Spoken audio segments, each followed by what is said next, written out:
Naval Group baru saja mengonfirmasi tawaran resmi frigat kelas Belhara kepada Indonesia. Penawaran ini mempertegas kabar sebelumnya yang menyebutkan Indonesia sebagai calon pengguna kapal perang canggih ini. Frigat Belhara dirancang untuk memenuhi kebutuhan angkatan laut modern, khususnya dalam menghadapi ancaman maritim yang semakin kompleks. Naval Group menegaskan jika tawaran diterima, proses pembangunan kapal akan melibatkan PT PAL secara penuh. Kolaborasi ini diharapkan memperkuat industri pertahanan maritim Indonesia sekaligus memastikan transfer teknologi yang signifikan.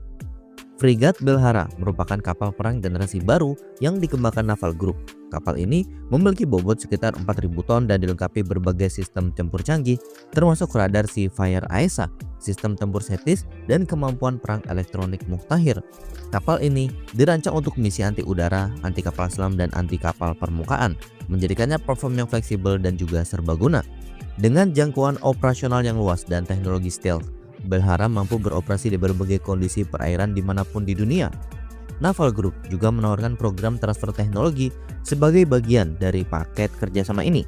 Melalui keterlibatan dengan PT PAL, Indonesia akan mendapatkan akses untuk mempelajari proses produksi frigat kelas 1 dunia. Langkah ini sejalan dengan program pemerintah dalam memperkuat kemampuan industri pertahanan dalam negeri. Naval Group sendiri sebelumnya telah bekerja sama dengan beberapa negara untuk transfer teknologi serupa sehingga rekam jejaknya menjadi nilai tambah bagi tawaran ini. Keputusan Naval Group untuk menawarkan frigat Belhara ke Indonesia tentu mencerminkan kepercayaan mereka terhadap potensi kerjasama dengan negara ini. Selain itu, tawaran ini juga memperkuat posisi Indonesia sebagai pemain strategis di kawasan Asia Tenggara. Dengan meningkatnya ketegangan di Laut Cina Selatan, kapal perang seperti Belhara akan menjadi aset penting untuk menjaga keamanan maritim dan mempertahankan kedaulatan wilayah.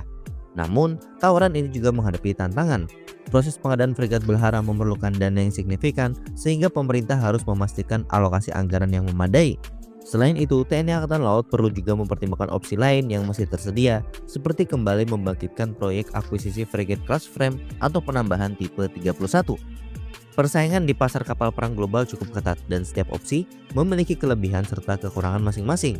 Di sisi lain, keberhasilan kerjasama dengan Naval Group dalam membangun kapal selam kelas Scorpion dapat menjadi pertimbangan positif untuk menerima juga tawaran ini. Jika tawaran ini diterima, frigat Belhara akan menjadi simbol baru modernisasi armada laut Indonesia. Dengan melibatkan PT PAL, proyek ini tidak hanya meningkatkan kemampuan TNI Angkatan Laut, tetapi juga memberikan dampak jangka panjang pada kemandirian industri pertahanan Indonesia. Kapal ini akan menjadi aset strategis dalam menghadapi ancaman di kawasan, sekaligus memperkuat posisi Indonesia sebagai kekuatan maritim yang diperhitungkan. Nah, bagaimana menurut kalian?